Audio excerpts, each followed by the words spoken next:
আসসালামু আলাইকুম dear learners. আমি তোমাদের সামনে আজ হাজির হয়েছি ৩টা গুরুত্বপূর্ণ ভার্ব নিয়ে আলোচনা করার জন্য।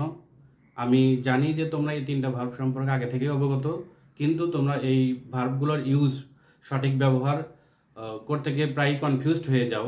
তাই আমি মনে করলাম যে ৩টা ভার্ব সম্পর্কে ডিটেইলস আলোচনা করা আমার দরকার। সেই প্রয়োজনার্থেই আজকে তোমাদের সামনে হাজির হয়েছি ৩টা গুরুত্বপূর্ণ ভার্ব নিয়ে আলোচনা করার জন্য। চলো আমরা দেরি না করে সেই ৩টা ভার্ব সম্পর্কে আলোচনা করে ফেলি। তা আমি যে ৩টা ভার্ব সম্পর্কে আলোচনা করব এটা উপরে অলরেডি লিখে ফেলেছি।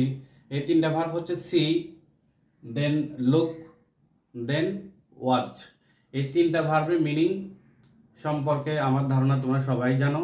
৩টা ভার্বের শব্দের অর্থই দেখা। কিভাবে দেখা? আমাদের চোখ ইউজ করে দেখা।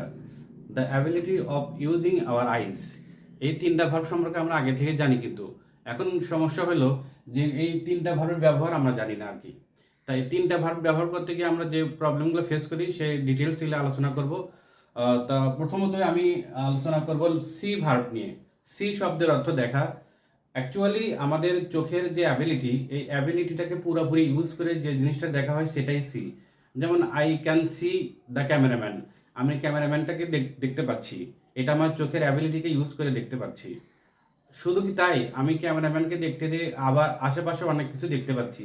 এই যে আশেপাশে অনেক কিছু দেখতে পাচ্ছি, এটা কিন্তু অটোমেটিক্যালি আমার চোখে ভিজিবল হচ্ছে। সো এটাকে বলবো আমি সি। আরেকটা ভার্ব, আরেকটা যদি আমি সেন্টেন্স এই উদাহরণ দিয়ে ফেলি, চলো এখানে আমি একটা সেন্টেন্স লিখছি, দেখো। Did you see the full moon last night?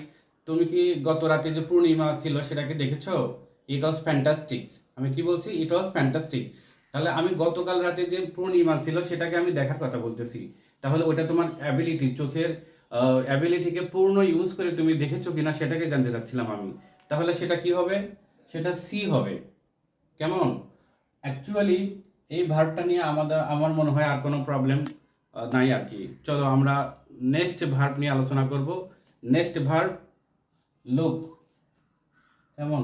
এই লুক শব্দের অর্থ তাকানো। লুক শব্দের অর্থ তাকানো বা দেখা। আমরা দেখা বা তাকানো যেটাই বলি না কেন, সব কিছুই কিন্তু আমাদের চোখের সাথে সম্পৃক্ত। এবং এই লুক ভার্বটাকে বলা হচ্ছে লিঙ্কিং ভার্ব। কি বলতেছি? লুক ভার্বকে বলছি লিঙ্কিং ভার্ব। আর সি ভার্বটাকে বলা হচ্ছে নন প্রোগ্রেসিভ ভার্ব বা স্টেট ভার্ব। স্টেট ভার্ব আর নন প্রোগ্রেসিভ ভার্ব আমি আলোচনা করব যখন আমি state verb and event verb আলোচনা করব, সেই জায়গায় আমি আলোচনা করব। এখন আমি মোটামুটি আলোচনা করতেছি লুক। এটাকে বলা হচ্ছে কি ভার্ব? Linking verb.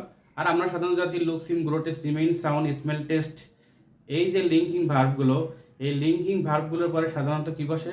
সাধারণত অ্যাডজেক্টিভ বসে থাকে। সেটা অন্য টপিক্সের আলোচনার বিষয়, আমরা আজকে সেদিকে যাব না।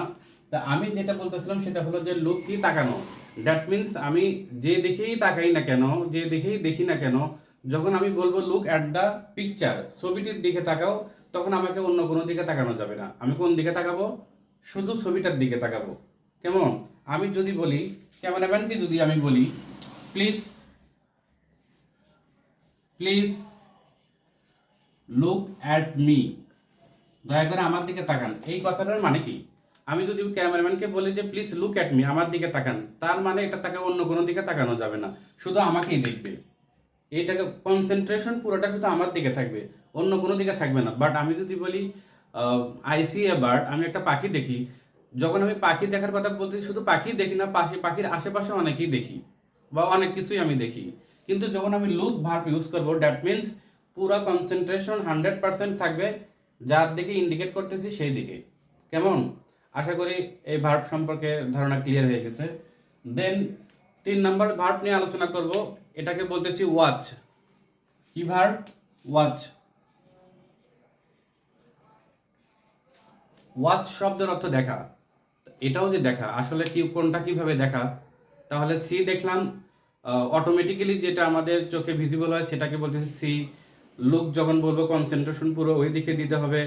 এটাকে পিকচার হতে পারে, এটা বোর্ড হতে পারে, এটা আমাকে নিজেকে যদি ইন্ডিকেট করি সেটাও হতে পারে। 100% কনসেন্ট্রেশন আমার দিকে থাকবে, তখন এটাকে বলবো লুক।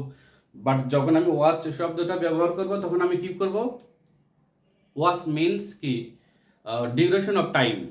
কি বলছি? ওয়াচ কি ডিউরেশন অফ টাইম, কোনো একটা সময় ব্যাপী কোনো কিছু দেখা। এটা হতে পারে তুমি সিনেমা দেখতেছো, তুমি একটা ভিডিও সং দেখতেছো, এরকম কিছু হতে পারে। আমি উদাহরণস্বরূপ বলতে পারি, উদাহরণস্বরূপ বলা যেতে পারে,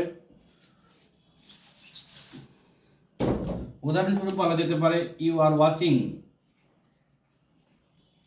ওয়াচিং মাই ভিডিও,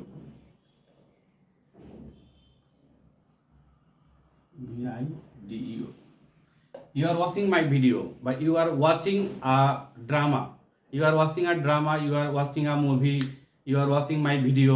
তার মানে কি, এই ভিডিও কিংবা ড্রামা কিংবা কোনো মুভি অবশ্যই কোনো ডিউরেশন ভেবে দেখতে হচ্ছে। সেই জন্য এখানে আমি বলতে পারবো না you are seeing a drama, you are looking a drama, you are looking my video, এটা বলা যাবে না। কি বলতে হবে? You are watching my video. আশা করি আজকের এই আলোচনা থেকে তোমরা এই তিনটা ভার্ব সম্পর্কে ডিটেলস জানতে পেরেছো, এবং তোমাদের কেমন লাগলো ক্লাসটি আশা করি সবাই কমেন্টস বক্সে জানাবা। ধন্যবাদ।